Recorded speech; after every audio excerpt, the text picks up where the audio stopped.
Hi, everybody. Good morning. Happy Friday. We are live here today on my Kaboutjie page, on Isla Stone's Kaboutjie page, Isla Stone's Facebook page, and my YouTube channel. So welcome, everybody.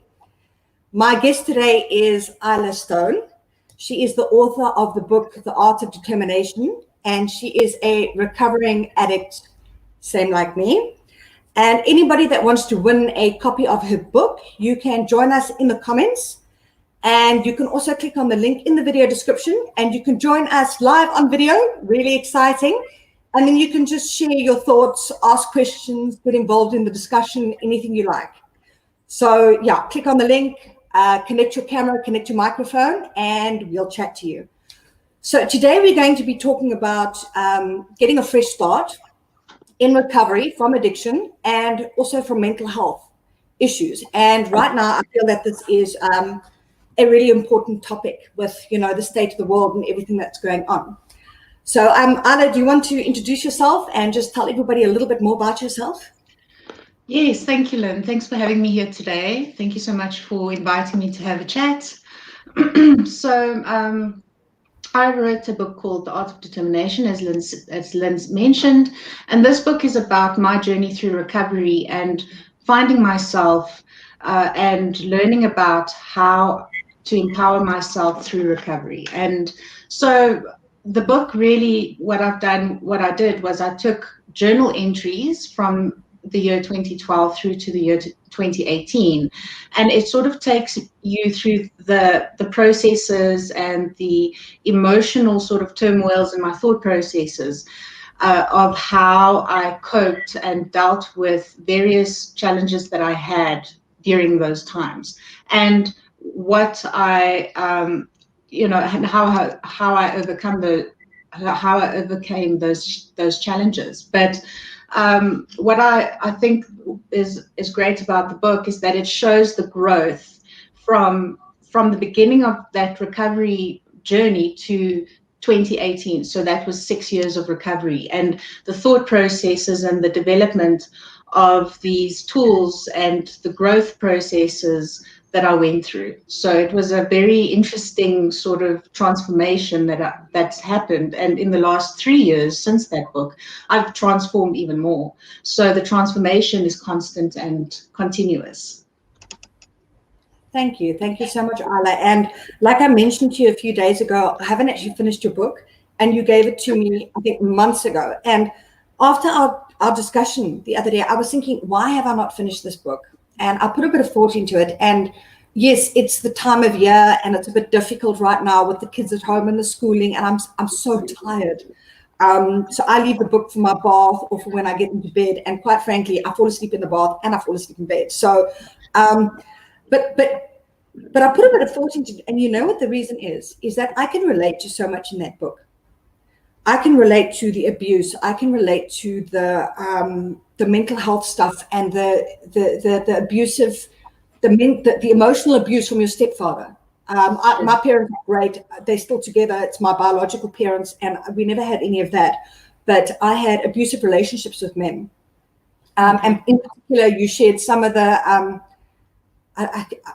there's only one way I can describe it, so excuse my French, but it's a mindfuck. Yeah. The way that he would twist things and do things to mess with your mind. And I had a boyfriend that did that to me. And I realize now that I've read quite a bit more of your book. And the reason why I am taking it so slow is because I have to, because your stuff brings up my baggage. Sure. Okay. So, yeah, I'm halfway through now, but I read a page or two and I put it down and I let it sink in. And I give myself some time to process it and to process my own feelings that come up.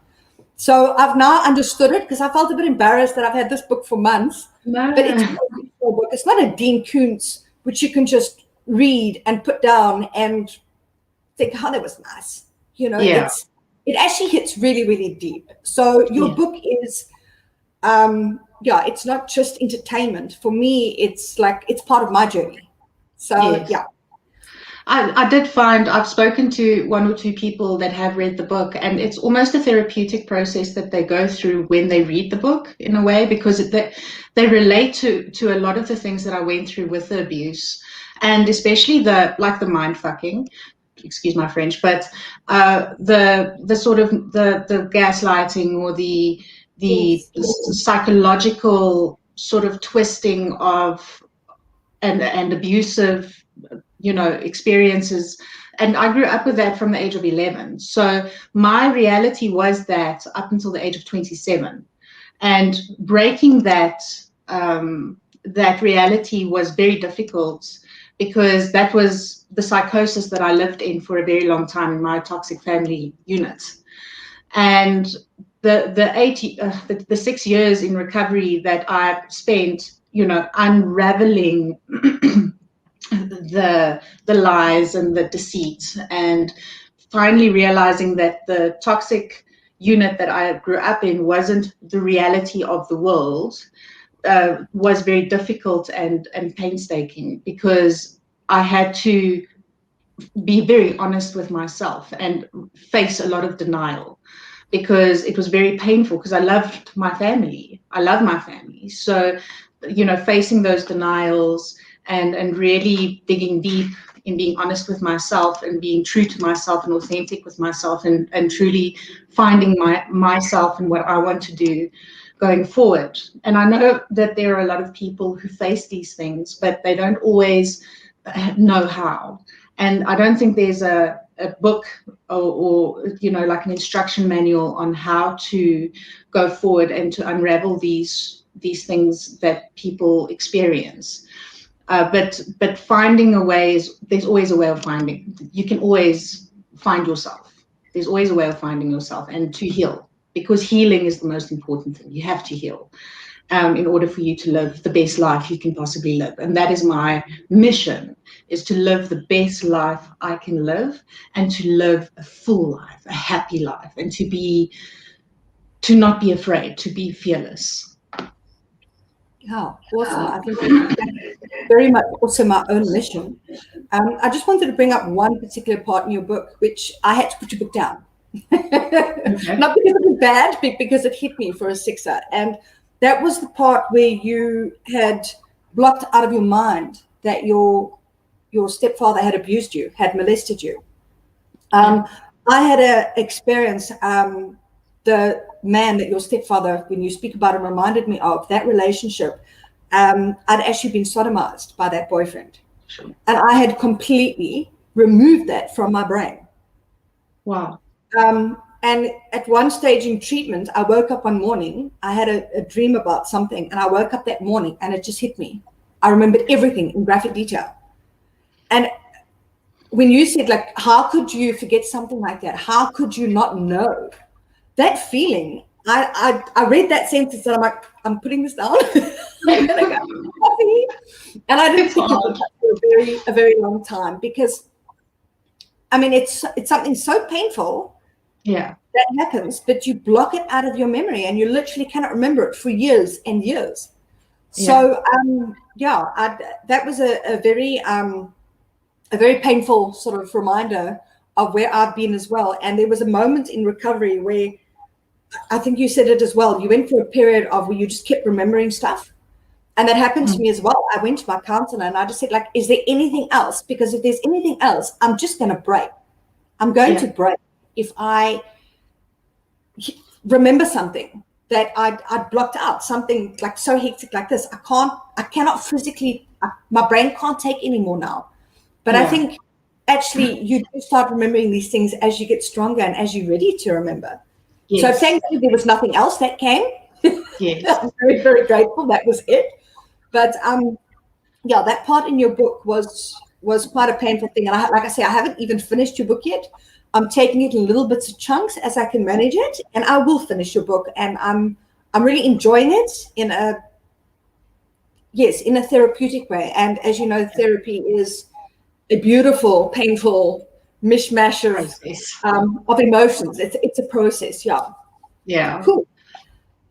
So now we've discussed your book a little bit. I just wanted to give that as a bit of an intro. Let's get into, firstly, Hi, Farhana. Good morning. Happy Friday to you too. It's fantastic to see you with us today. And then let's get on to our talking points. So the first thing I wanted to bring up is the truth about addiction and mental health, because I find a lot of people, when I say I'm an addict, they're like, no, you can't be an addict. You're not lying on the ground with a needle sticking out of your arm or anything like that. And addiction can happen to absolutely anybody. And yes, some people can become addicts through the long-term use of drugs and alcohol, so they can kind of cross that line. But some people like me, I was born an addict. I remember drinking the Stopane out of the bottle behind my mother's back at the age of about 4 or 5 years old. And I knew at the time there was something wrong with that. So that's why I did it behind her back. I mean, if it wasn't nothing wrong with it, then I would have just drunk it in front of her face. So I believe that I was just born not quite right. Yeah. And then my drug of choice became cocaine, which is the same thing that's in Stopane. It's codeine. Okay. And I've never felt quite, how do I put it? I've never felt that I fit in. So a lot of people say, oh, but you're weak-willed and you've become an addict through your behavior. I truly don't believe that. I believe that, some people become diabetic because of their lifestyle habits. I mean, you don't look at them and say, oh, you're disgusting because you're diabetic. I think that, mental health and addiction is something that is so rife in this world. And it's becoming more and more of a problem, not just addiction, but mental health issues, depression. So, I think a lot of people watching this video might say, oh, well, this is about addiction. It is. But it's also about our mental health processes. And, addiction isn't just heroin that you just, inject into your arm. It's about cell phone addiction. It's about the internet. It's about sex. It's about love. It's about food and exercise. I mean, how many of you have a bad day and have a chocolate to make yourself feel better? Or, comfort eating. So everybody in some way uses something outside of themselves to feel better. And that's ultimately what addiction is, except it's kind of like on a big scale, using something to numb your pain. So, even if you're not an addict, I feel that everybody would be able to get something from this video, and especially now with COVID, sort of the mental health thing. Have you got anything to add to that? Yes, no, definitely. So I feel, there are aspects of addiction in genetics, I think, where it's a genetic thing. With especially, if I look at various people that I've met, and also particularly in my family, there's a lot of traits historically in terms of addiction. And also, with me personally, with my experience, is that I've always tried to find a way of running away from my pain and trying to numb myself. So I used to eat a lot. I used to eat a lot of starchy foods when I was in primary school, high school. I used to eat and just try and fill a hole, and the hole would never be filled. Later on, my addiction became men. As I mentioned in the book, I think my first true addiction where I felt like I was fulfilled was men, but it went away. It never really truly, made me feel whole. And then after that, I started, drinking and taking drugs. And so I think that it progressed for me, and it progressed for me in a very quick way, because I was running away from something, and it was based on that trauma that I was running away from, that pain. But genetically, I know, and I remember my mom one day saying to me, Isla. Screen name. You have a problem. You are, and we historically, genetically, have a disease of addiction. There is addiction in our history. We have depression in our family, and so you have to be very, very careful, because we have that problem. So she said to me, if you want to try a cigarette, you need to do it with me. If you want to drink, you need to do it with me. You need to be safe in the space with me. And I didn't really, I didn't really consider myself to have that problem, but I didn't see it at that time. I didn't really focus on it at that time because I was just stuffing my face with like flapjacks, Yeah. And then later on, things really spiraled out of control because I was depressed and I had depression problems. So in terms of addiction and mental health now in COVID times, I know that's our topic for later, but I think this day and age, things are going to get really difficult because people are going to want to numb themselves. And I find myself very often on my cell phone, because I don't want to face the things that are happening. And so I just try and entertain myself on my cell phone, or I try and find things to just distract me from what's going on. And I know that I need to focus on mindfulness and being in the present rather than finding something to distract me. Awesome. You've spoken about the number of different aspects of your addiction, but one thing I picked up from your book that I also really related to, and I put it down for a while, is cutting. And I was raped twice in my teens, and the first thing that I did was cutting. And I've cut holes into my arm, and I didn't understand what I was doing, except that when I cut, my feelings were not as powerful and they numbed a bit. So, I think self-harm is one of the things that's probably one of the most confusing things for people to understand. And for myself, even now, like I can't understand self-harm. I can't understand why I did it. I thankfully didn't go too far with it. My mom saw blood through my school shirt the one day and looked, and she said, "What are you doing? What are you doing?" Well, maybe not thankfully, because then I went on to boys. But that's cross addiction. So if you take one thing away, you just hop to the next thing and you progress along, along your path of addiction. So yeah, that's something I really related to, and I wanted to bring up because, you've said boys, you've said food, flapjacks, all of that. There are so many different aspects of addiction. So it could be eating a lot, it could be eating and then vomiting, it could be starving yourself, it could be cutting yourself. The way things are today, basically anything can become an addiction. Yes. Either restricting yourself from it or binging on it. Yes. Yes. Yeah. No, the cutting was definitely, it was a short period in my time, in my life, but I did feel that it helped at that point. I thought it helped to take away the emotional pain, because I felt that emotional pain was so intense, and I didn't understand why I felt it. I didn't understand why it was so intense. And when I cut myself, it was the pain just sort of subsided. But it wasn't a useful practice. It wasn't going to solve the problem. The problem needed to be solved. The emotional problem had to be faced. So once I faced that problem, I didn't need to look for ulterior ways to make myself feel better, like cutting. And it's also very toxic, incredibly toxic. Yeah. It numbs the pain temporarily. Yeah. Like addiction, it doesn't take it away. It just kind of numbs it for a little while, and then you've got to keep on doing it to keep it blocked out, and that spirals out of control. Yeah. So we've got Nobubele. I hope I pronounced that correctly. Hi, I'm glad you made it. Welcome. I hope you're having a good Friday. Awesome. So that brings me basically into our next topic, which is making recovery a part of your daily life. So like Isla said, you need to deal with the actual problem, and you need to start getting in really deep there. And I found that I'm now, I think this year I'll be 13 years clean in August.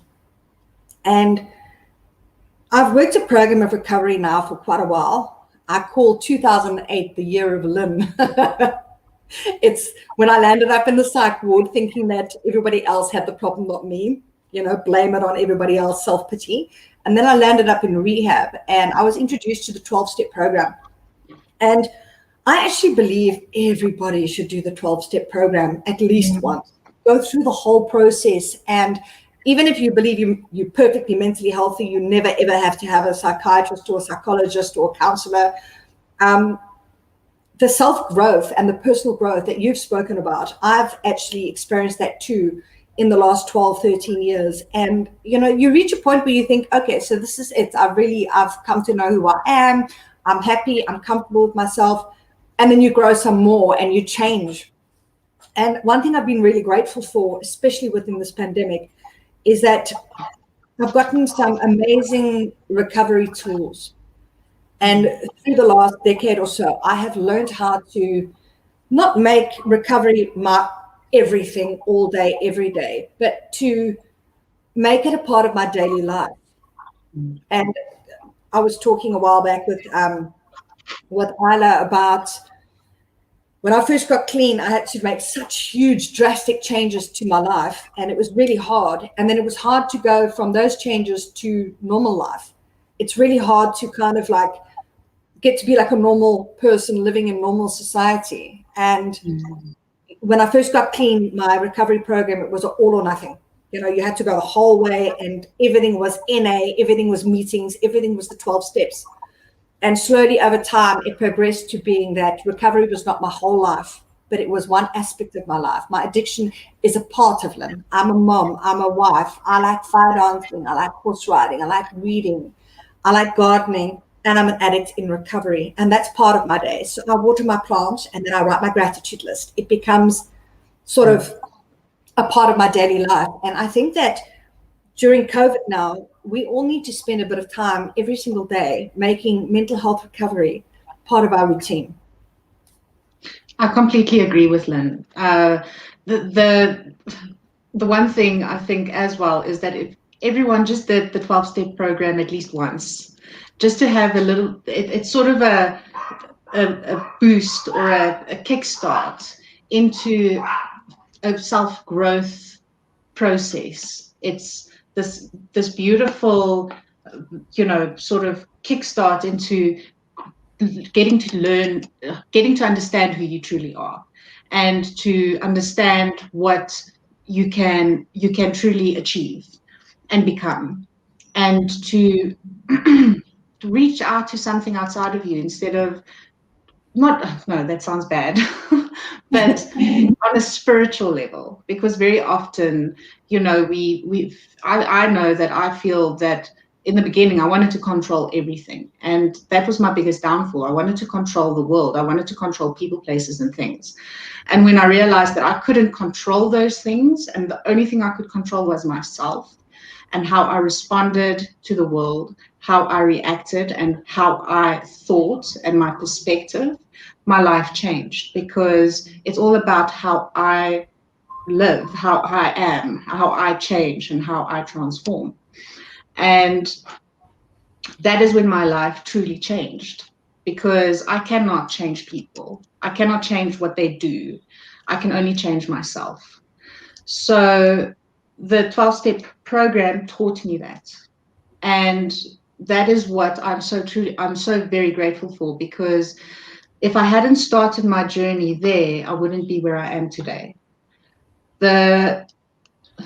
Yes. No, that's definitely something that I agree with Lynne with. I'd probably be dead today. Yes, no, me too. Yeah. And also the balance in recovery. In the beginning, it was the same thing for me. It was all about AA, NA. It was big book meetings. It was sponsor. It was everything. I was all in. And then eventually I realized that it was a part of my life. That isn't all I am. I am not just an addict. I have all these various aspects to myself, and integrating the program into my daily life, like Lynne says as well, adding a gratitude list to my daily life, and practicing it rather than becoming it. It's a daily practice. So it's, finding that balance later on, and integrating it in your daily life, and eventually then it just becomes a part. It flows nicely. I like that. I really like that, because I mean, there was a period of about 2 years where I ate, lived, breathed, slept the 12 steps, and it became, it was too much. It overwhelmed me, and then I struggled to integrate into real life with normal people. In the beginning, there was only addicts and non-addicts, and you associate with that. Well, I mean, addicts in recovery and then people not in recovery. And I only associated with the people in recovery. It was kind of hard to find normal people. So now my life is more normal. I've got my friends and my husband that are non-addicts. And then I've got my recovery friends and my recovery community. That's also a very important part of my life. Yes. I think for me personally is that I didn't really know who I was. I didn't have an identity before I got into recovery. So my identity was starting to form in the first few years of recovery, and I started to learn about what I wanted, what I liked, and who I was. Because I remember the one day in the process group at the halfway house, they asked me what my values were. And I didn't know what are values, and they started teaching me, like, what are your values? Who are you? What do you like? What do you want? Because I didn't know who I was. I didn't know what I wanted. I had an idea, but I didn't know that I could actually do those things. I didn't know that I could become those things. And when I started pursuing them and becoming them and stepping into myself, then I could find balance into becoming this person that I am today, because I had to develop that identity first.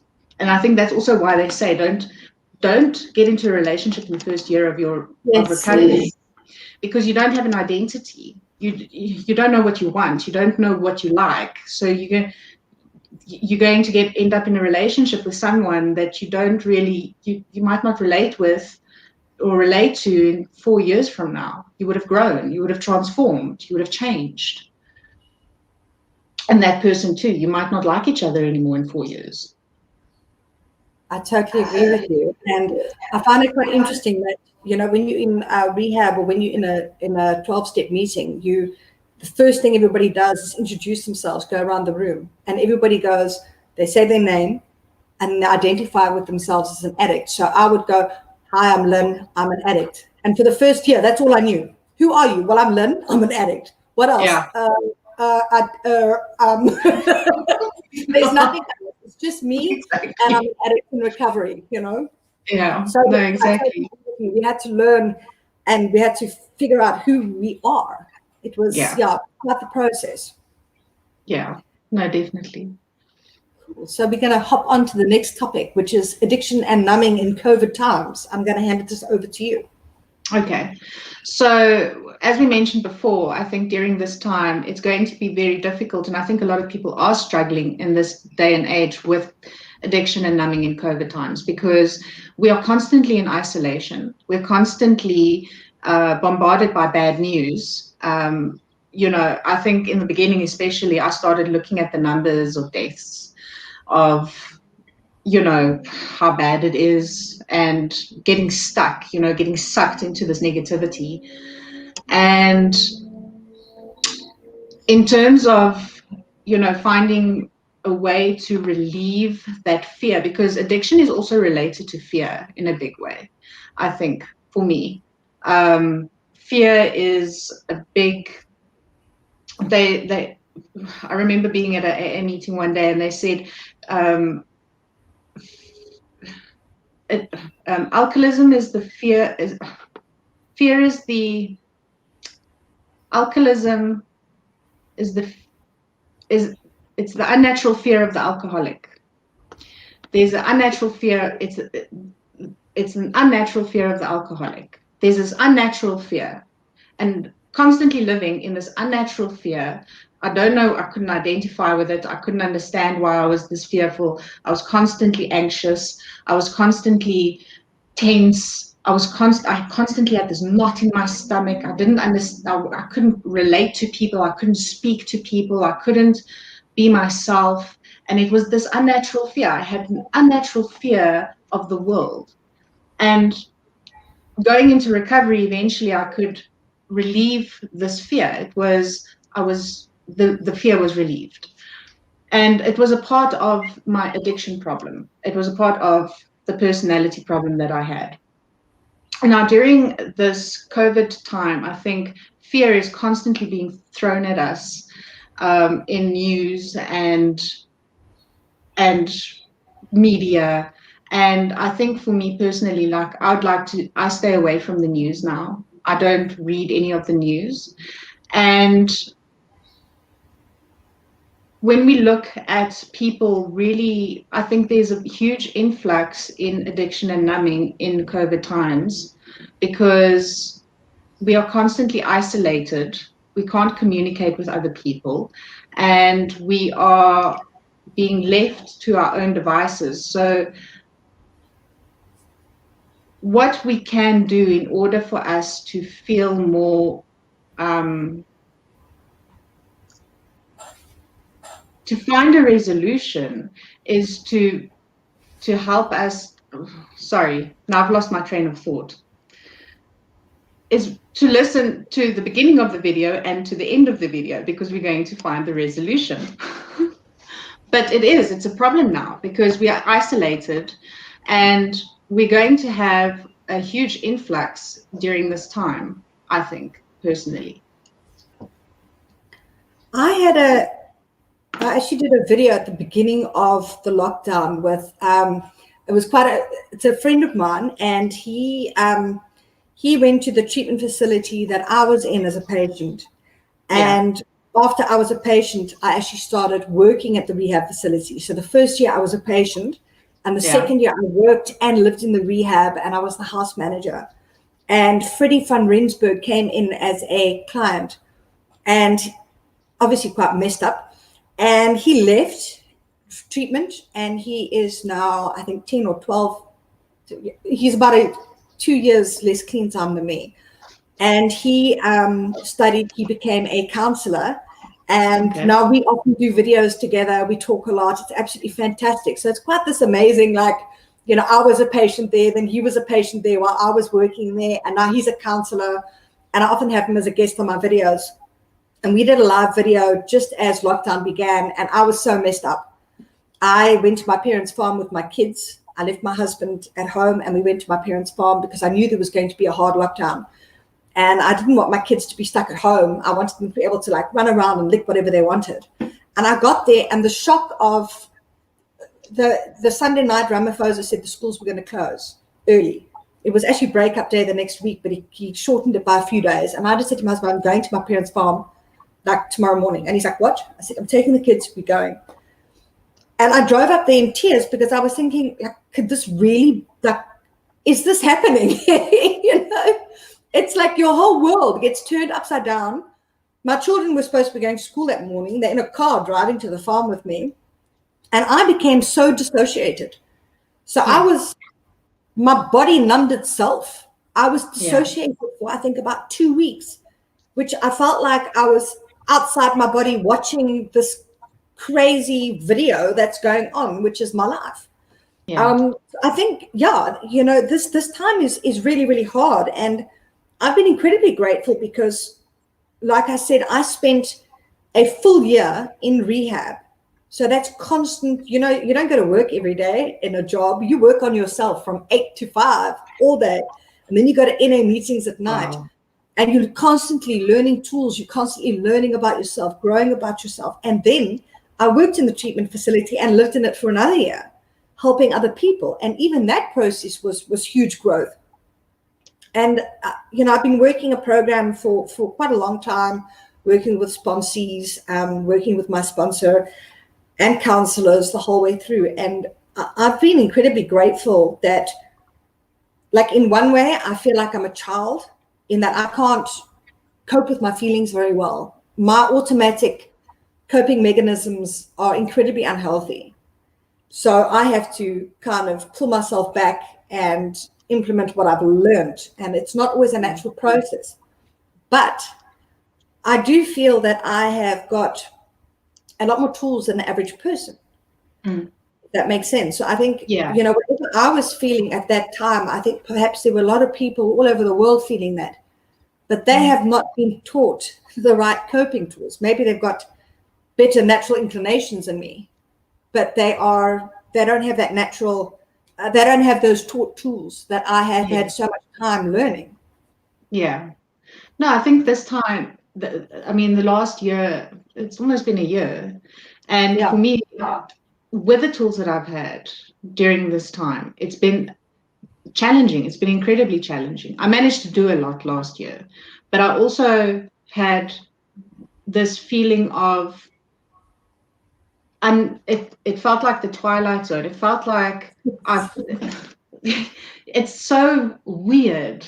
And it's still so unnatural. It's still so weird to be to live life the way that we live it now. And to have the coping mechanisms and the tools that I have, I think we are very fortunate, and I am very grateful that I have these tools, because I would easily have slipped back into using drugs to just avoid it, because it would be so much easier. It would be so much easier not to face it, not to worry about wearing a mask, or to do things the way it's expected to be done, because there's a lot of stringent expectations from everyone that you need to do certain things. And I personally am quite a rebellious individual, so but I adhere to all of it, because I want us to move forward from here. I want us all to just get better. I want this all to be gone. I want to live a normal life. So adherence is the key. We need to just keep moving forward and look at that goal and say, okay, let COVID just peter out and live a normal life, so we can travel and see family members consistently, and have all the freedom that we had before COVID started, because our freedom has really just sort of been squashed over the last year or so. And it has been very difficult. In many situations, people have died. And I think a lot of people have experienced a lot of pain during this time. I think I've been very fortunate in terms of my family. My family have been okay, but there are a lot of people out there that haven't. They've lost their family members. So, yeah, I think it is, having coping mechanisms during this time is very important.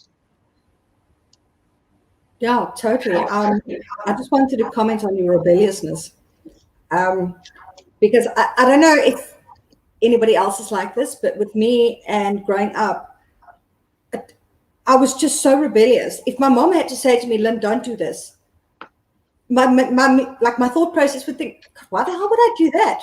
And then I'd be like, to-do list, number 1, I'm going to do that. Because, I don't know why I'm so messed up. That just, so when you said you're rebellious by nature, I'm like, yeah, I get that. That. So it's been a bit hard following all the rules, because my natural inclination is to, put up my middle finger and do what I want. Yeah. No, it is. It's sort of, okay, I guess I'll do it. But it's sort of, it's a responsibility, Yeah. But generally speaking, I am a very rebellious person and very stubborn. So it can be more difficult for people like us. Yeah. And then the other thing I want to just comment on as well is that you said that you are well and healthy, but you've watched what other people are going through. And I think for myself, I've been very fortunate as well. I'm healthy. My family's healthy. We're all well. We haven't lost anybody yet. I know someone that I've known my whole life recently that died last week, but not a family member of mine. So that was very sad. But what I've experienced is that even though none of my close friends or family have died myself, watching people that I know lose people close to them, and watching the news, like you said, and watching all of that, the huge amount of sadness. And it's not just the loss of life. It's the loss of income. It's people losing their houses. It's people suffering from mental health and all this loss, all this grief, all this pain. And it's really intense because it's not like it's, when there's a catastrophe in the world, there's like a tsunami over there and people die just in that little place, or there's an earthquake here, or there's an outbreak of some disease in this area, or there's a horrific crash where 30 people die in a car crash. But it's isolated to these little bits and things all over. It's the whole world. Yeah. It's every single corner of the earth. There are people suffering and dying and losing so much. And for me, I find this hard to kind of handle. It's not my personal grief, but I find it hard to see everything all over. I've also don't watch the news or the numbers much because it's too much for me. No, it is. And I think for me personally, what I do is just focus on myself and my own well-being and those that I love, but mainly myself, because when I am okay, everyone else is okay. And when I do the things that I need to and stay focused and mindful in the moment, I feel better, because getting sucked into that negativity, getting sucked into this heaviness is what makes people even sicker. It's part of the mental health, problem. It's part of the addiction problem. It's part of the numbing problem. It's part of everything. So just finding ways of uplifting myself and keeping myself in a good space and a positive space as much as I possibly can is what helps. I think if everyone does that, will uplift all of us and keep us in a better frame of mind, a better, we will overcome it if we all just keep ourselves in a good place, even as hard as it is, but focusing on the self and self-love and being gentle with ourselves, because we can sometimes be very hard on ourselves. Yeah, and what I found as well is that something my mother said to me quite a while ago, she's quite a wise woman, is I said, Mom, I'm struggling because I'm doing this and I'm doing this and I'm doing this and I'm so tired and I'm so this and I'm so that. And she said to me, put yourself first. Every single time, put yourself first. And I said, I can't, because I've got to look after them and I've got to give them my energy. And she said, no, if you fall apart or if you can't cope, who do you think is going to bear the brunt of that? Yeah. No, put yourself first. Have your bubble bath. Make sure your mental health is top notch, because there's two little creatures that are staring up and watching you and that need you. So put yourself first. Make sure that you feed your own soul, fill your own cup, so that you can then fill theirs. And I think, like, for me, that's been a really tough part of this pandemic, is that I'm not just trying to keep it together for myself so I don't fall apart. I'm having to keep myself together for my two children. Whatever I'm facing, I mean, they're children. They've got to learn how to cope, and they do it through watching me. I mean, that's like it's powerful. I don't feel very like powerful. These two creatures that are looking at me, and as their mother, I've got so much impact on their life and how they turn out, because they copy everything I do and they sit there and they watch every movement. It's this huge responsibility. Yeah. It's a very powerful thing to look after yourself, and understanding and realizing that is what's going to look after your kids. And that, just one last point on this is, my mother passed away about 3 years ago, and that's also just in the end of the book. But she committed suicide, and she kept on giving and giving and giving and giving and giving. And at the end, it was, she poured, her cup was so empty that she had nothing to pour out of her cup anymore. And I kept saying to her, Mom, pour, fill your cup. You need to fill your cup so that your cup is full of goodness. Because if you keep pouring dust into other people's cups, it's not, you're not doing anything. It's not enough. You're not looking after yourself. And as much as you want to give, it's not going to seem enough to you. And it's not going to be good enough to you. And you have to fill yourself up with goodness so that you feel like what you give is good enough. Sure. Because for her, it was never enough. It was never, and she kept on giving and giving and giving. And yeah, her story is very sad. But, for her, that was one of the biggest lessons my mom taught me in that way, was that I need to look after myself first before I can look after anyone else in that way, I think that's a very important thing to share with everybody, because one of the comments and one of the discussions that we often have on my Facebook page and on my blog is that we feel bad not giving everything of ourselves. I often say, like, do you go on date nights or do you feel guilty? And half the moms are like, no, I feel awful. I can't leave my child at home. So they take the child on a date night, or they don't go. And moms, they naturally don't take time for themselves. And there's a difference between self-love and selfishness. Yeah. Self is like being horrible to other people and kind of, it's a negative thing. Self-love is completely different, and it's taking time for yourself, and it's a good thing. It's good for you. It's good for your kids. It's good for your partner. It's good for everybody if you take time for yourself. Yes. So thank you for bringing that up. And I'm so sorry to hear about your mom. I didn't get to that part. That must have been a really hard period in your life. Yeah. Thank you.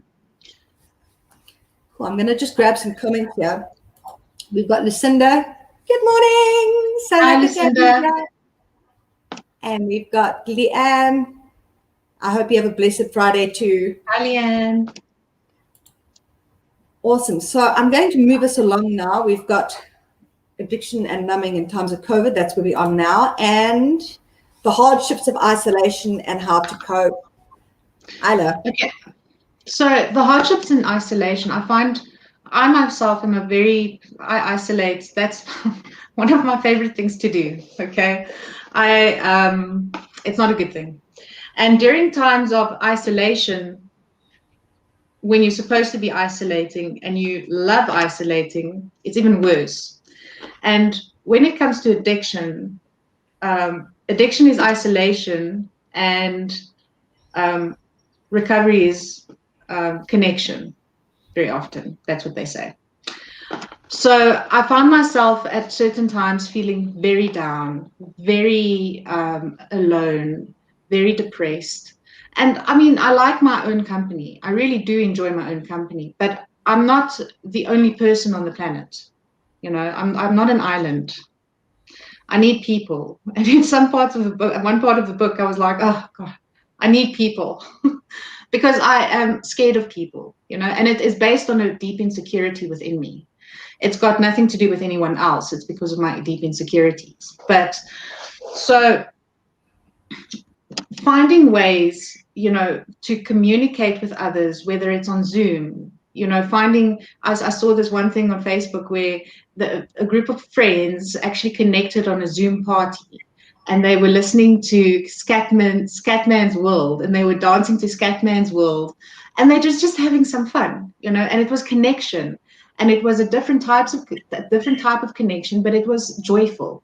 It was just a joyful connection, and they were dancing and they were having some fun, and that type of connection is so important, especially during isolation, during these times where we're so isolated from each other. Family. Connecting with family and friends, when you feel that you don't want to speak to someone, pick up the phone and speak to someone, especially when you're feeling emotional, or you're feeling down, or you're feeling like you don't want to do it. Because when you don't want to do it, that's when you most need it. I've looked, and there are certain things that I do to cope personally, where I always have a support group, because a support group for me is one of the most important things. It gets me out of myself. And I do this thing called Chakra Dancing, which is a lot of fun. And it's a wonderful support group of people that just get together, or on Zoom, we do this chakra dancing thing, but it's about the connection as well, and the growth that we have, and the things that we get to share with each other. And finding a support group, whatever type of support group helps you, whether it's AA, NA, the SADAG has support groups.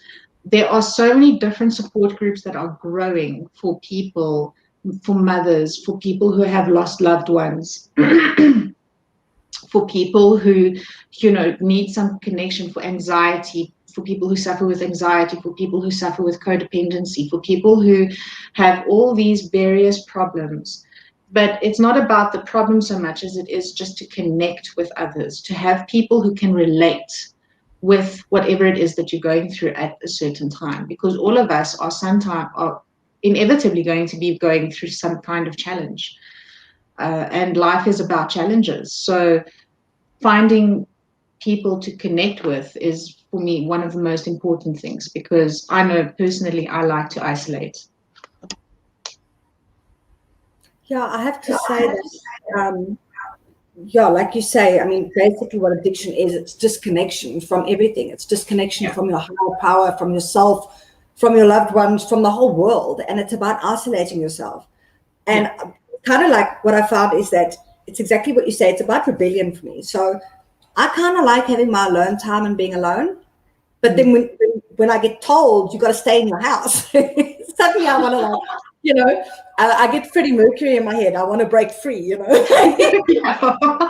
It's very messed up at the moment. And I like what you say about support groups. And my idea of support groups is kind of like me and my recovery. It's evolved over time. So in the beginning, it was all NA meetings, AA meetings, sex and love addiction meetings, that kind of thing. And now I don't go to any meetings unless I'm taking someone that I'm introducing to the meetings. I don't actually go.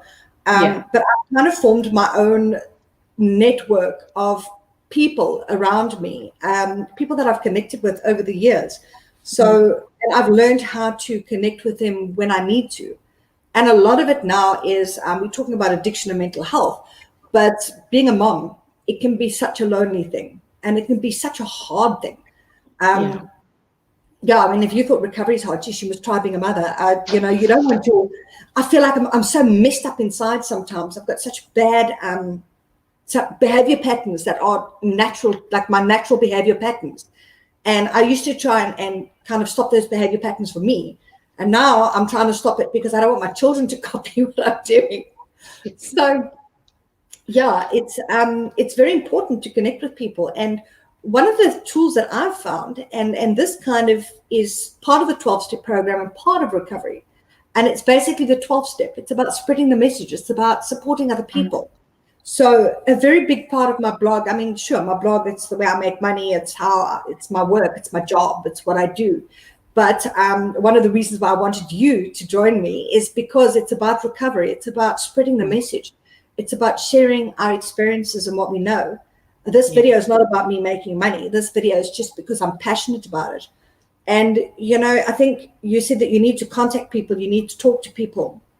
And what I've found is that I've seen a lot of people that I know struggling with mental health, with depression.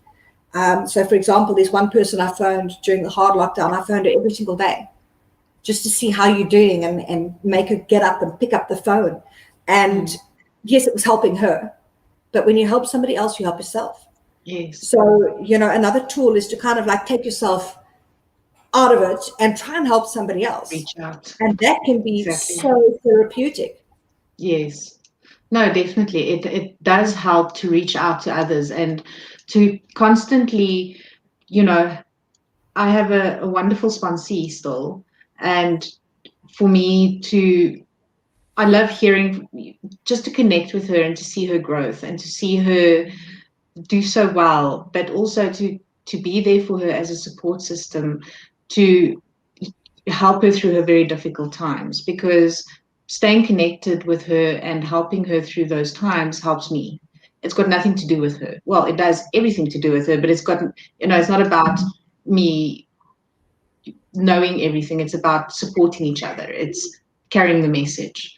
And the reason I wrote the book was the same reason. It was about carrying the message. It was about saying, this is what I went through, but it is possible to get through it. It's possible to survive, because a lot of the times I wanted to give up.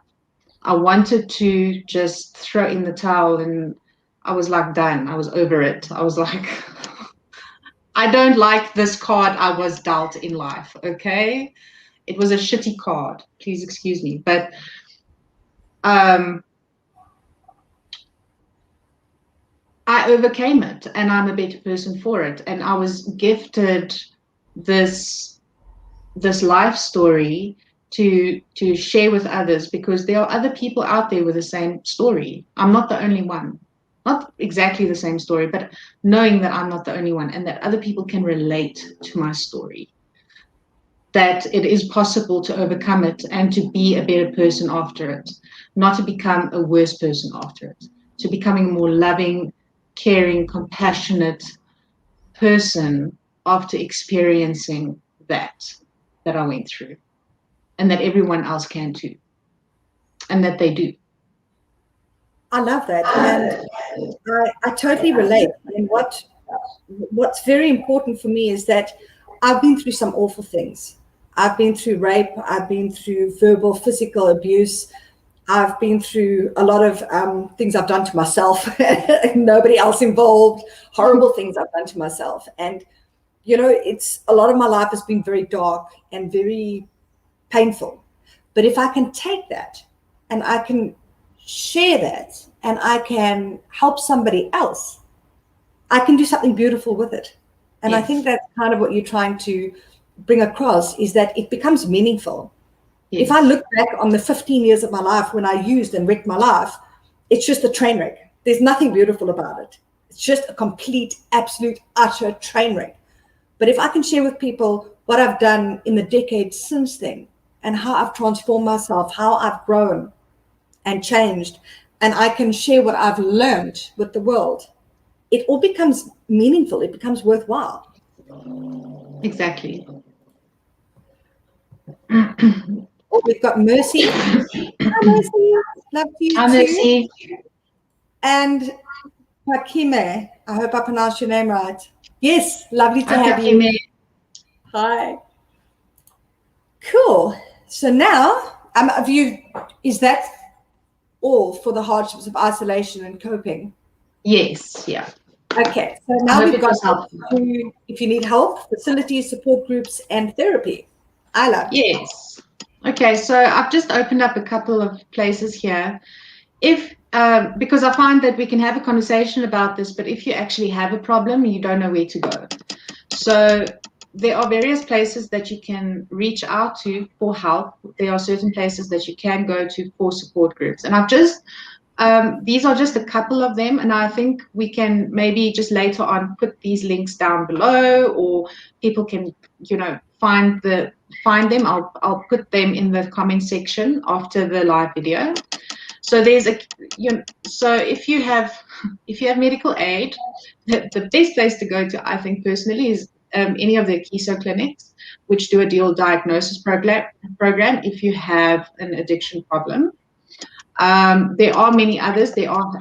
I know in Johannesburg there's Houghton House as well, but there are various other places. Do you know of any? Are there any that you can think of? There's fantastic places. I went to Kenilworth Clinic. They've got a psychiatric ward and they've got an addiction side as well. And they've also got where I probably should have started off. They've got an adolescent unit where my mother should have sent me immediately as an adolescent, but we didn't know any better. Yeah. So that's beautiful. There's Harmony House in Hart Bay. They've got a primary care. They've got a secondary care. They've got tertiary houses all the way, like, to support you right from, like, really messed up all the way through to real life. And that's where I spent a year in their treatment facility. There's stepping stones. Oh, there's loads of there is. I know there's Tranquility. There's what's the other one? Okay, so I'm going to put a list down below of all the treatment centers. Lynn and I will talk. We'll just get together and put a little list. So there are various types of lists and different types of support. I know there used to be Sanka, but I don't know if Sanka is still around. I'm not sure. I mean, there's the Cape Town Drug Counseling Center, and there's also there's support. So like Harmony House was, shall we say, quite pricey. And your clinic can be pretty pricey, but your medical aid will pay for, most medical aids will pay for like a 3-week stay in a psychiatric facility. Yeah. And that's actually really a fantastic thing to do. I mean, I don't know how everything's working now with lockdown. Yeah. Also, No, there's I think they still take people. They still take people. They're just very stringent about the policies. Yeah. Yeah. Okay. Then there's Lifeline. If you want to call, if you're in a situation where you're feeling, depressed, where you're feeling suicidal, where you just want to talk to someone, Lifeline is a really good, just pick up the phone and phone the number, because they are there to help. They are there to help. There's Childline as well. Power is a very good place you can call them. This is for women, especially women who have problems with abuse. They are in places, they're in a relationship or in a place where they can't get out, and they need help because they can't leave the place that they're in, and that it's an abusive situation. Power, POWA, is very good. And then SADAG is wonderful for support groups. They have many different support groups for depression, bipolar, suicide, panic and anxiety, ADHD, OCD, trauma and PTSD, and substance abuse. But they have other support groups as well, if you have a little look at their websites. And they are doing things online. They're doing these groups online at the moment, so it's not like you can't go online. And the contact details and everything of people for those support groups are on there. Then, of course, there's AA and NA, and all those meetings at the moment they're not face-to-face, but they are online. I know there are international meetings that you can go to. There are some wonderful sort of meetings in New York, and there are fun meetings that people can join, to meet new people overseas, in the UK, because Zoom has really opened up these support groups internationally, since the pandemic has started, which is actually, yeah. Okay, so I just wanted to let everybody know, and this is something that not a lot of people do know, is that everybody's heard of alcoholics, everybody's heard of Narcotics Anonymous. I mean, it's in the movies and stuff, all the people go to AA. But that AA and Narcotics Anonymous, those are for the people that are the addict or the alcoholic. But every single one of those meetings has got a sister meeting. So Alcoholics Anonymous has got Al-Anon, Narcotics Anonymous has got Nar-Anon.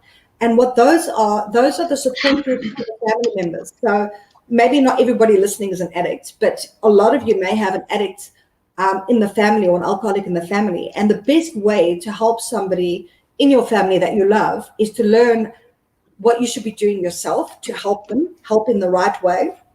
And in addition to that, getting help for yourself, because if you're not helping yourself, you can't help anybody else. And there's also coda meetings for codependents. So chances are good, if you are married to an alcoholic, chances are you're a codependent. So that would be a really fantastic meeting for you to go to. Yeah, coda meetings. I've been to a couple of coda meetings, and they were very, very helpful, and they really do help you to look deep within and focus on your codependent issue, codependent tendencies, because like Lynne says, if you're married to an alcoholic, the chances of you being a codependent is very, very likely. So those are all the facilities, support groups.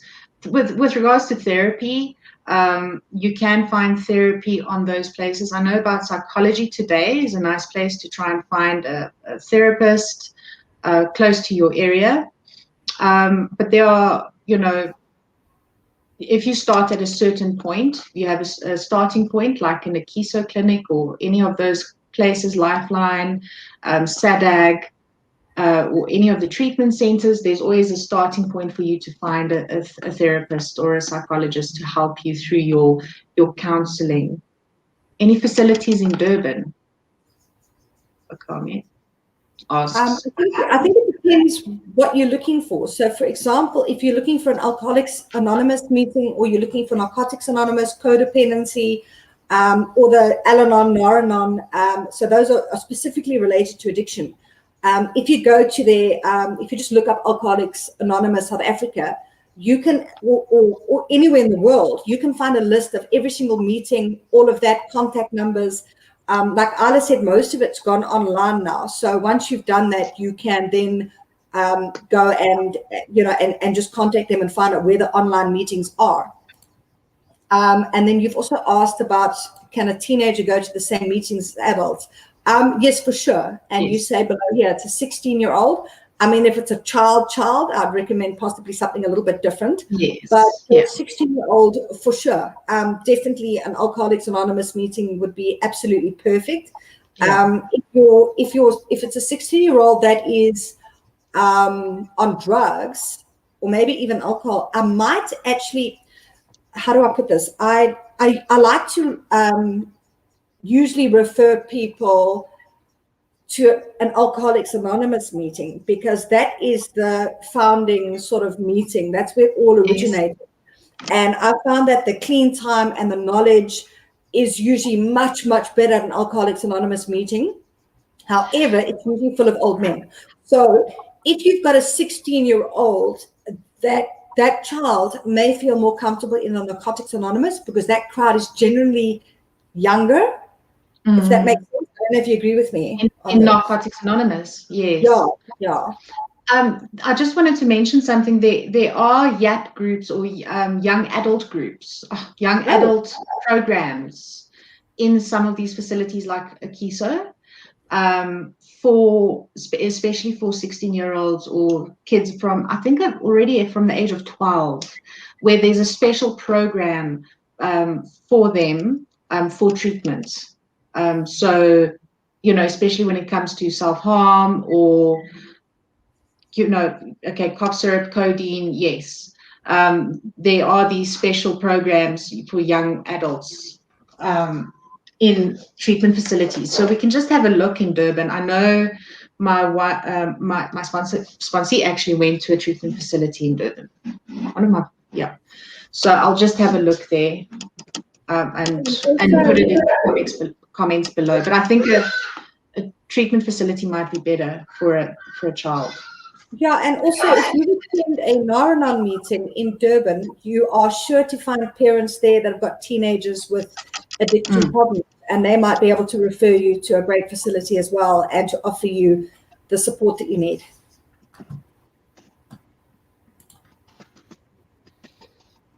Cool.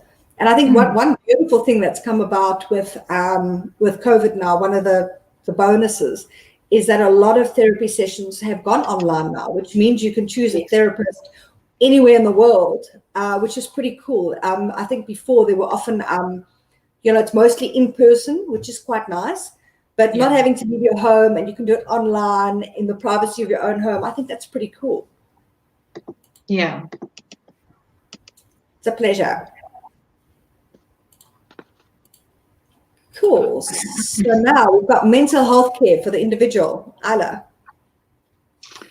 Mental health care for the individual. So I sort of take it as a self-help, a self-program, a self-maintenance program, because I have these coping mechanisms or these coping tools that I've developed over the last 9 years in my recovery. And so the things that I focus on, because I've suffered with anxiety, depression, and addiction, my mental health protocol is very, very important to me, because otherwise I just can't function. And especially during this time, I've noticed that if I don't stick to a pretty sort of, if I don't adhere to a protocol of some kind of mental health care routine, then things sort of fall apart, and I end up just being a bag of useless poo. So for me, I don't know, everyone's situation is different. Like Lynne, you've got a family, you're busy all the time. So I think for you, something like alone time would be an important thing. I have alone time all the time, so I need to get out of my isolation. Okay. I spend time meditating because my mind is very busy. So focusing on mindfulness or meditation and meditating, because quieting the mind is, for me, is very important, especially when it comes to anxiety and depression. The mind plays a lot. Anxiety is fear of the future, and depression is regrets of the past. So sitting and focusing on becoming aware within and just letting the mind go, being in the present, and just taking 5 or 10 minutes just to focus on letting your thoughts go and being present is very, very helpful, and has been scientifically proven to actually improve various physiological processes within the body.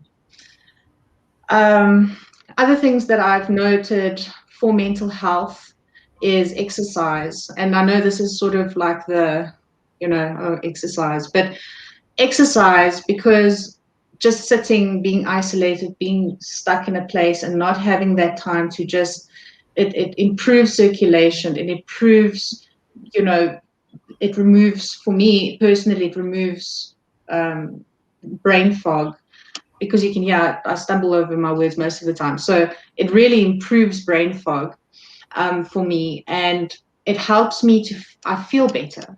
I don't feel so stressed all the time. All that extra energy that I sit with gets expended, and I can really focus on the things that I need to do on a daily basis. So starting the day off with a 20-minute exercise routine, or just something to expend a little bit of extra energy, really, really assists with a mental health regime. And then also focusing on getting a healthy, balanced, nutritional sort of, just focusing on food. Food, I found, has been very, very powerful for me. I went to a dietitian, and I'm working on a intuitive eating plan. So being intuitive about the food that I eat, not feeling guilt around food, completely approaching food in a very different way, rather, allowing myself to eat what I want to eat. If I want to eat a chocolate, I eat a chocolate. If I want to eat a slice of cake, I eat a slice of cake.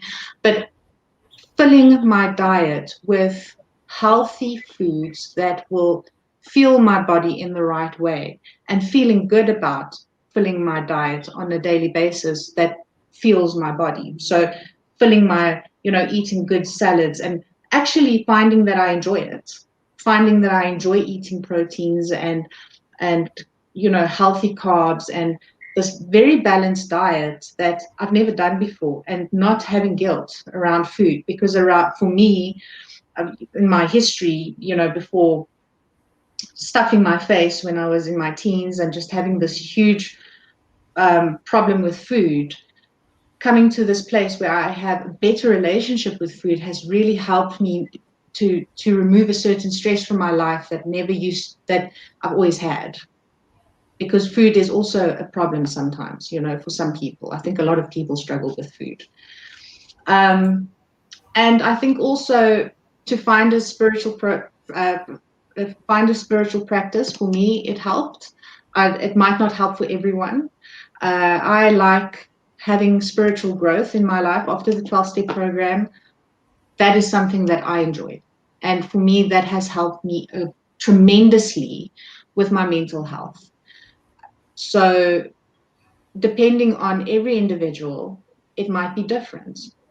But reaching out and finding something spiritual for me has been so helpful, because it's helped me to let go of things that I have no control over, and feeling safe and secure in my life, knowing that things will work out the way they need to, and not having that fear. So it depends on every person. But for me, having a spiritual practice has been invaluable, absolutely invaluable. So that's pretty much sort of, there are many other things that one can focus on. There are a lot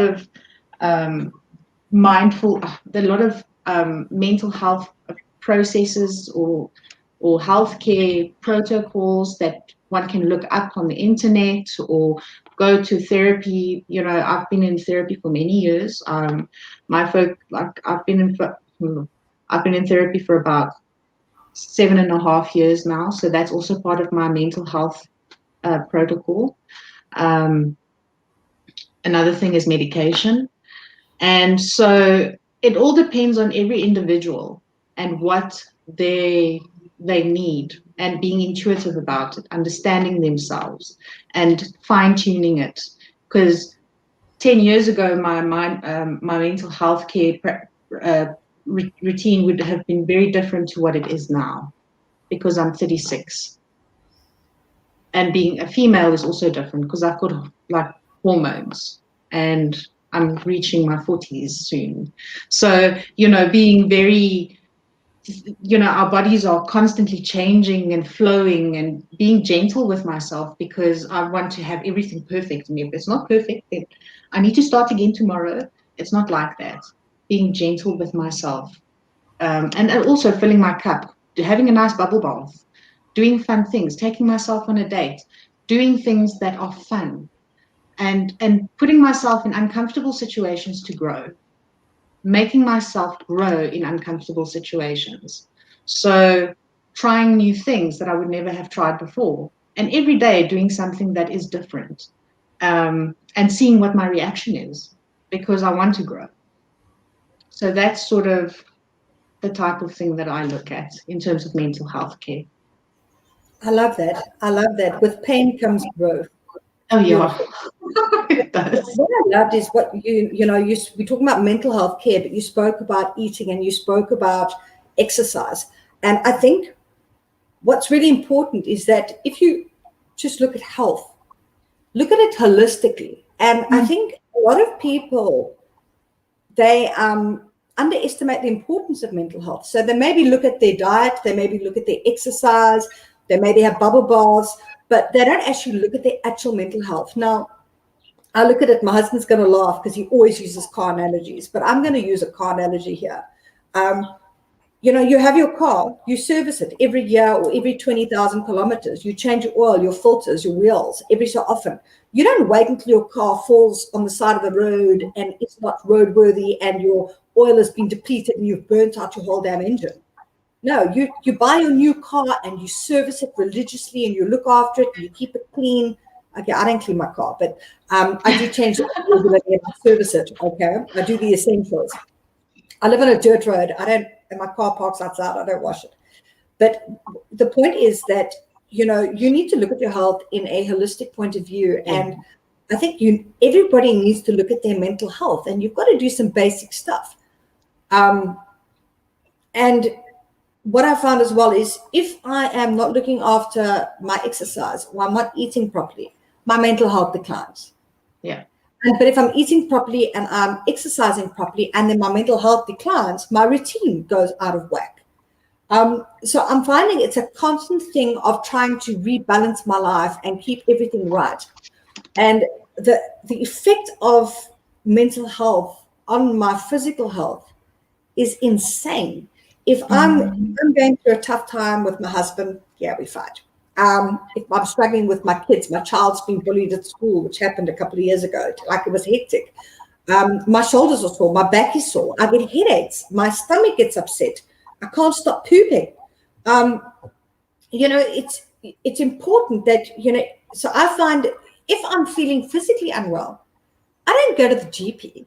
I look at my head because 99% chance there's something wrong with my life or with what's happening or the way that I'm coping and the way that I'm dealing with things. If it's a physical problem, it's most likely the fact that I'm not looking at something or coping well mentally. And I found that as I go on with my recovery and as I grow, I get better and better at understanding myself and not just my mind, but my body and how everything is interlinked together. So I love that you brought up all of those things because it is important to look at it holistically. Yeah. And I think for me, having gone through this whole transformation, I was very religious and I did all the things that I needed to do, like go to the psychiatrist or go to the psychologist and do all of those things. But if you're out of whack, you're out of whack. And if I don't go and exercise, I'm in a bad mood. Or if I don't eat right, I have a bad day, and being intuitive and understanding what my body needs for my mind to feel good and being in tune with myself, I realize, okay, it's holistic. It's all about everything. I have to be in tune with everything, and my mind will then be okay. I have to look at my emotional well-being. I need to look at my physical well-being. I need to look at things within, because I started this journey within, and everything is within. So I can't just look at one thing. I need to look at everything, and everything is connected. It's my whole body is connected. The gut is the second brain of the body, right? So if I'm not looking at everything, I'm not going to get balance. But balance isn't it's not always attainable, right? We're not going to have this perfect balance in life. Otherwise, we'd be these spiritual beings flying around. That's a part of our practice, our living life. There's never going to be this perfection. But that's the joy of life, is constantly having this ebb and flow and allowing ourselves to just enjoy life and enjoy the times that are good, and sometimes and grow in the times that are bad. Like pain, without pain there is no growth. So we grow in those times that we're having difficulty, and times that it's good, we appreciate it because we have had bad times and we understand that we need that contrast. I love that. I love what you said, that balance is not like a stable thing. You don't always have balance. Yeah. And that's what I find, is that I'm never completely in balance, but I'm always striving for it. So Yes. I know kind of what the ideal would be, the fantasy of balance, this perfect sort of unicorn. I wish. It's about progress, not perfection, to use another recovery slogan. Exactly. And it's about constantly tweaking things. And I think especially in the last year, I mean, balance is like, I don't even know where to go with this, but it's about constantly just trying to, when things are not going right, to try and tweak it and balance it and a little bit of this, less of that, and a bit more of this. It's like trying to get the ingredients right.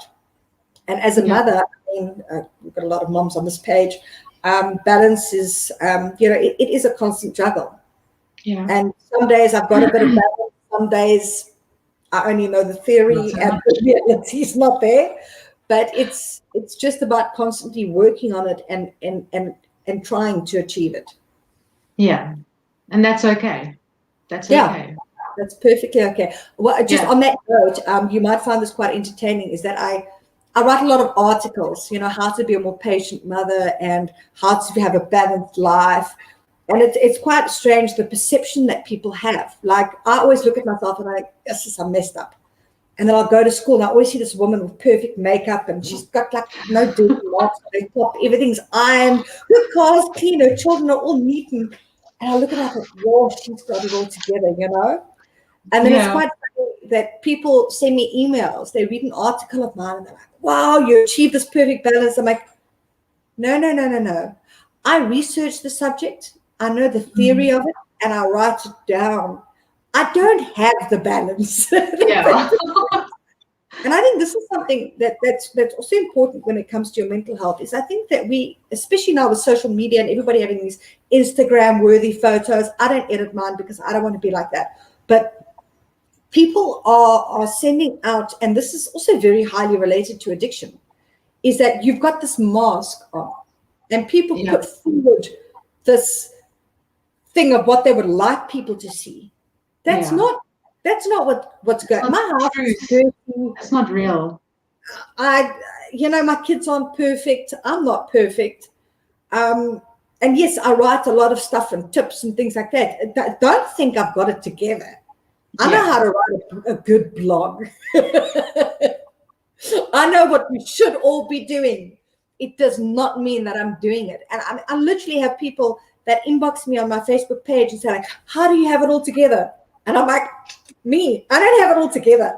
Okay. And I'm sorry that you think because I write that article, it looks like I've got it all together. I'm constantly trying to keep it together. There's a big difference.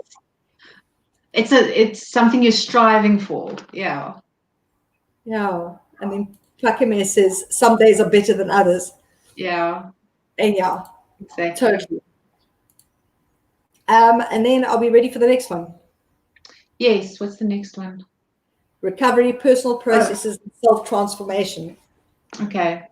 So I think we already spoke a little bit about this, but how during recovery, you know, in the beginning, like Lynn and I spoke about, it was all about recovery, recovery, recovery, recovery. Everything was going to AA meetings. Everything was about NA. Everything was about, being an addict and having to recover. And if I'm going to just step out of line, I'm going to relapse and die.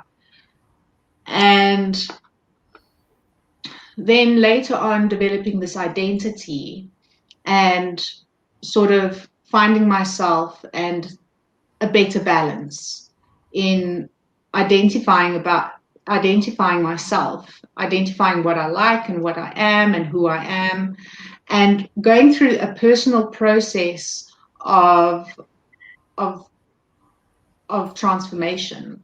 And throughout that also, this transformation will be, what had happened to me was that all these things happened. So I'll say a little bit about, where these memories came back about my stepfather having abused me.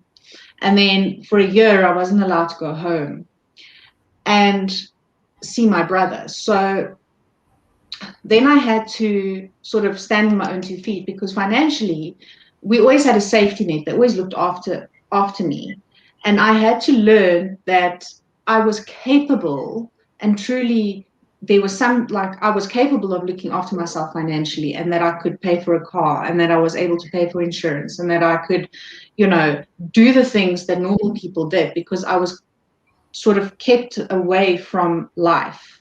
I was isolated, and in a way, it made me feel like I wasn't ever going to be able to do that. And in a way, in my family, my archetype was sort of the scapegoat, and in a way, the sacrificial lamb. And a lot of the times, what that dynamic sort of made me feel like was that I was the black sheep, and that I was never going to attain anything or become anything. And that there was something wrong with me because I was different to that dynamic. I felt like there was something wrong with that dynamic, but they made me feel like I was out of that dynamic, like something was wrong with me. But I saw what was wrong with that toxicity. And later on, I realized that when I had started standing on my own 2 feet and become a productive member of society and work, that I was capable of doing things that I never thought I was able to do, like work with money. I was a financial analyst. I was like, okay, I'll go work at this place. I found a job, and they made me a financial analyst, and I hadn't studied it before, and I was just really good at it. So I understood accounting, understood all of this stuff, and it gave me such a boost of self-esteem. And my self-esteem was very low, and I had to build up my self-esteem from nothing to something. So still at that time, my mind was busy all the time, and I was thinking, okay, well, they had to do it, and they think that I'm not good enough for this position, and they're going to kick me out soon, and they just sort of filling it. And my mind was constantly busy, and I was obsessing, because the obsessive thoughts are constantly in your head when you're early in recovery, and you get home and you're exhausted because all you're doing is thinking. And so that part of the process sort of, I discussed in the book. And then later on, I realized, okay, I'm good at this, but now I want something different. So I realized that I could want something different. So I was given something, my self-esteem grew, but then I realized that I wanted something different. And in that way, I realized I could become something that I wanted to be, rather than just do something that I was told I needed to do. So my mother said to me the one time, you need to just take what life has given you and make the best of it. Okay, life is going to give you like stuff, and you just have to make the best of it, and that's how life is going to be. and you just need to work, and whatever work you get, you need to do, and that's how life is going to be, and you just need to work hard, and that's it. And I didn't want life to be that way for me. I didn't want to be unhappy. I didn't want to be in a job that I didn't want to be in, and I didn't want to end up in a place where I was miserable. I wanted to be happy, and I wanted to make something of myself, and I wanted to spread joy and tell a story, or just be something else than that. I've always had different dreams, but I wanted to have a life that had consistency, something that meant something. And she told me that that's not what, not everyone can have that. So then I thought, no, but you know what, I'm going to do it because I'm stubborn and I'm rebellious. So then I left that job, and everyone was very angry with me. And then certain things happened and transpired. And so then I decided to write a book. And, in the end, it's about what you choose you want to do in life. You can do whatever you want to do. It's just how you choose to live life. We have control over our lives. We do. We can be whatever we want to be. And very often we become victims of our circumstance. And we choose to become victims of our circumstances. But it's a choice. And I know that a lot of people feel like, no, but I'm a victim of my circumstance. It's a very difficult thing to overcome that, to overcome being a victim of your circumstance. It's a very difficult thing. And it's a process, and a very hard process of transformation. But once you overcome it and you are the thing that you're supposed to be, it becomes you fulfill your purpose. And all of us have a purpose, every single one of us. So that's what my true message is, that we mustn't become the victim of our circumstances. We must become more. I love that. I love the message. And I think when you said, if you believe that you are the victim of your circumstance, you will be the victim of your circumstances. And I think there's a lot of, you spoke about The Secret. And I read that book ages ago, so I can't remember all of it. But I don't believe that you can completely manifest anything you want. I mean, you also got to have a grip on reality. So yeah. But there is a lot of truth in being able to manifest. And I think the way that our self-talk, if you say to yourself, I'm a victim of my circumstance, I'm a victim. A lot of people say, I'm a victim of rape. I'm not a victim of rape. I'm a rape survivor. There's a difference. There's a very big difference in the way that you talk to yourself is going to have a huge, huge impact on your life. And for example, early recovery in an addiction, I'm worthless. I'm this. I'm pathetic. I'm a failure. I'm a waste of skin. I was so negative about myself. I hated myself. I was pathetic. I was pathetic. But slowly over time, my process, I started loving myself more. I started being kinder and gentler to myself. So I think, we can't control everything in our lives. But there is a huge amount that we can control.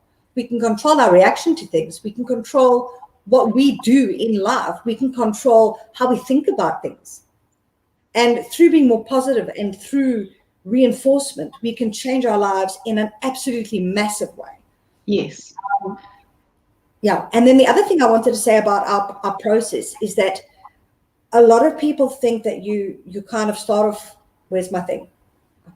It's opposite. So you kind of start off over here and you're down in the dumps, and then you do your work and your therapy, and you go up like that and you grow. It doesn't work like that. No. It kind of start over here, up a bit, and you're like, woo, right down. And then so you do go up, but it's more like you go 3 steps forward, 5 steps back, 2 steps forward, 2 steps back, 5 steps forward, 2 steps back. And yes, you slowly but surely inch along, but it is a, you know, when you're going to face hard circumstances, it's going to be painful, and you've got to work through that. And like you've said before, you know, with pain comes growth. Yeah. So your personal, you know, journey and your experience is going to be up and down, and it's going to be quite painful. But you need, you know, if you want to grow, you're going to need to face things. Yeah, I feel that the mind is the most powerful thing. We have the most powerful thing in our heads, and the mind, you know, we can use it for good or we can use it for bad. And like you were saying, it's about that reinforcement. And the most powerful thing for me is that those words that we say to ourselves, the way we speak to ourselves, and the reinforcement of those thoughts and what we believe. My belief system and how I believe in myself and how I think about myself and what I believe, it's that those are the most powerful things, because what I believe I can achieve is what I will achieve. What I believe will, because it's that whole concept of what can I control? Me. What can I control? My thoughts. What can I control? My emotions. I am the most powerful thing sitting here because that is what I can control. I can create anything if I believe it.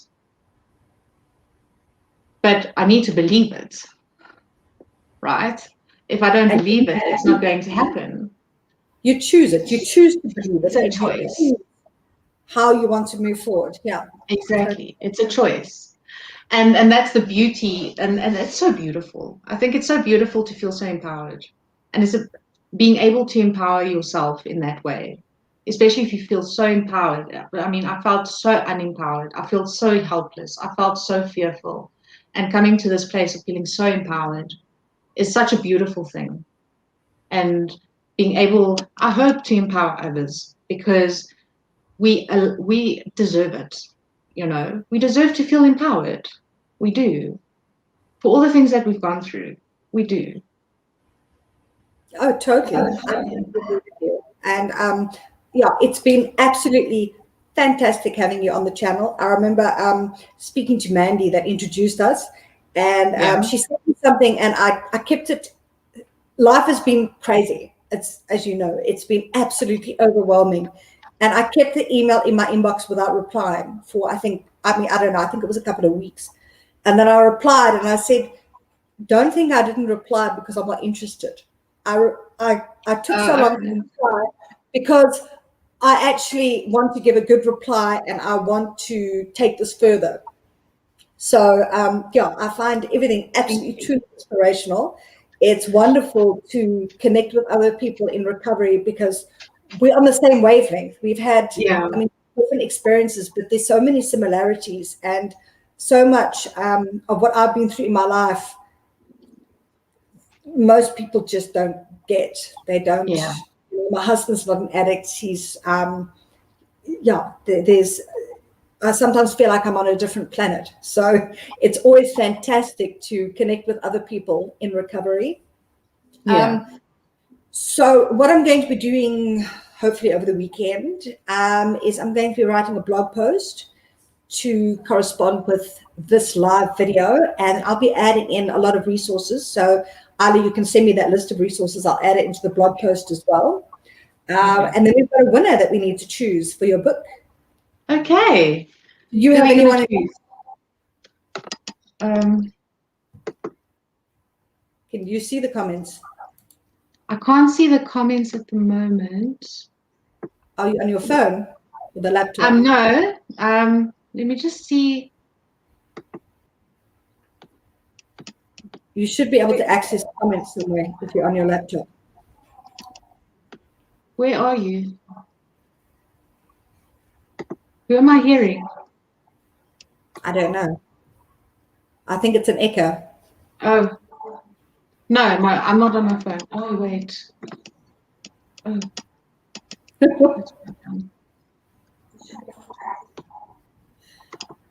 I am on my laptop. You should be able to see a comment section, which is comments on that have come through on social media. Okay.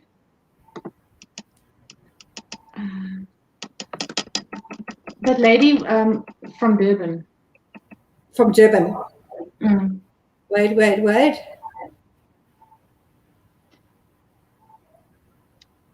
Here we go. Pakeme. Perfect. I think you are on my Facebook page, so I'm going to give you a link. I'll tag you in the comments, and if you're watching Pakeme, you can just inbox my page, and then we will connect and organize everything. Congratulations, you are our winner. You've won the Art of Determination by Isla Stone. Awesome. Cool. Thank you very much for joining me today. It's been an absolute pleasure.